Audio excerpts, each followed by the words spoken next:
How are you doing, YouTube? Net Massive Beer Reviews, back with a little bit of Homebrew Wednesday. Wouldn't look like it in this bottle. I'm like a broken record with these. Yeah, and this is Beanfreak Malibar Super Coffee Stout, 8.3%. And it is from Everett Brewhouse. And I'm trying to see, there's no date on this. He told, well, October 2020. See, if you look right in the middle of the label, where it's plainly obvious, you will see a bottling date. And I kind of like this. It's like on here, you can see there's an actual government warning. You don't see it with the homebrew, but it says deposit. And it says MA, specifically, back to me so I can reuse this bottle for more beer. I kind of like that. I think that's pretty fun. So yeah, let's give this a whirl. This comes courtesy of my boy Tyler. He sent out a whole bunch of homebrew. He kind of did this beer a little bit dirty. He's like, coffee beer is a little bit past its prime, blah, blah, blah, blah, blah. I will be the judge of that. Label-wise, it's awesome. It's a little bean. It's a little bean. My dog's name Bean. My boy's going to be Bean. Everything's Bean. Anything with a bean is fine. You see my wife all the way over there making laughing, like clean across the household. Everything's Bean. Everything turns to bean in my house. Tacos, now Taco Bean, and my boy's going to be something Bean. I'm not going to reveal the name yet. We gotta wait on that one. So anyway, it looks like a stout. What do you want? It looks like a low ABV stout. Nothing too crazy. 8.3%, so proper imperial stout range.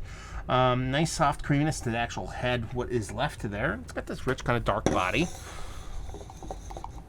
Let's get a nose.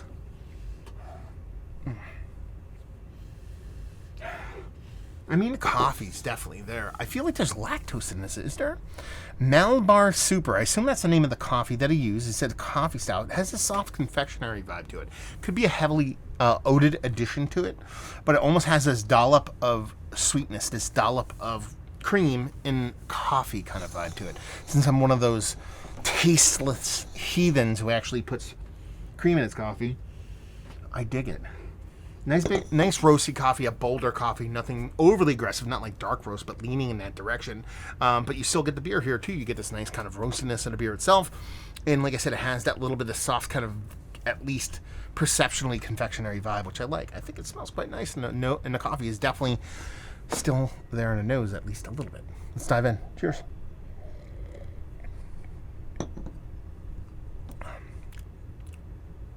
Okay. If there's not lactose in this, I'd be very, very, very, very surprised. I would assume he would call that out here. But it does have this soft, kind of just creamy vanilla. Or even just like a vanilla bean tossed in there or something like that.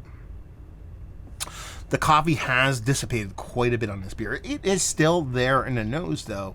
But in the taste, it's really kind of melded into a kind of a slightly confectionery kind of proper imperial stout with that kind of hint of coffee to it. Like when there's no coffee added to a beer, but you can talk yourself into being coffee vibes in the actual stout itself. It's got that thing going for it. Nice, soft, almost porter-like kind of mouthfeel to it. Still tasty. It does taste like it has something in it, though. You're going to have to tell me, Tyler, if there's something in here as far as like lactose, super crazy amount of oats. Which could be the case, but I don't think that's the case. Or it could be. Because I'll tell you this right now.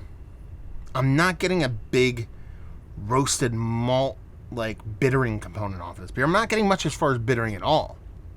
There's a little bit of lingering bitterness. I'm assuming the coffee did most of that work when it was fresh.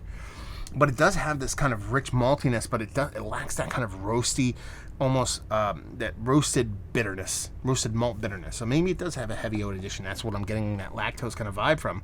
But I like it. You know, you give this to me blind. You don't tell me what to say and say, hey, this is a homebrew I made. Tell me what it is.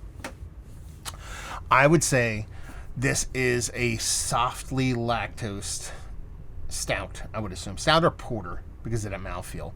And I would hope I would get the ABV right around right. And I would say it's tasty and it's really well made. The coffee being the star of the show here, while it does show up in the nose, it's not really there in the taste. So I don't know if I would say that it would be a coffee stout. So I get that kind of disappointment in the beer that the coffee has dropped out so quickly.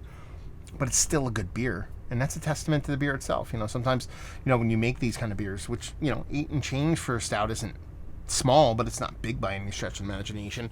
And when you have something as aggressive and as big and bold as coffee, there's some room to hide. You could have a little bit of negative here, a little bit of off kind of there.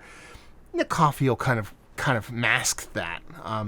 That's not the case anymore. The beer's wide open to flaws if they exist, and they're not really there. And that's probably the most impressive part of this beer, is that with the coffee not existing, it's still a tasty beer, and that's a testament to the deliciousness of how the beer is made, the well-matedness, because that's a word, of how the beer is made.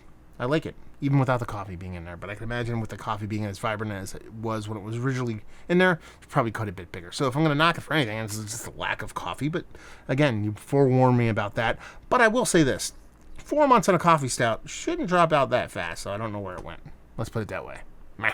So there you go. A little bit of homebrew review in the books. Hopefully you guys enjoyed it. If you did, you're more than welcome to send off some homebrew. You can email me, matt@massivebeers.com or massivebeers@gmail.com. If you want to check me out doing the social media stuff, it's all right there. Massive Beers for the social medias, Beer Massif for the podcasting. Hopefully you guys enjoyed our review. Hopefully you're enjoying a little homebrew right now. Hopefully see you next time. Cheers.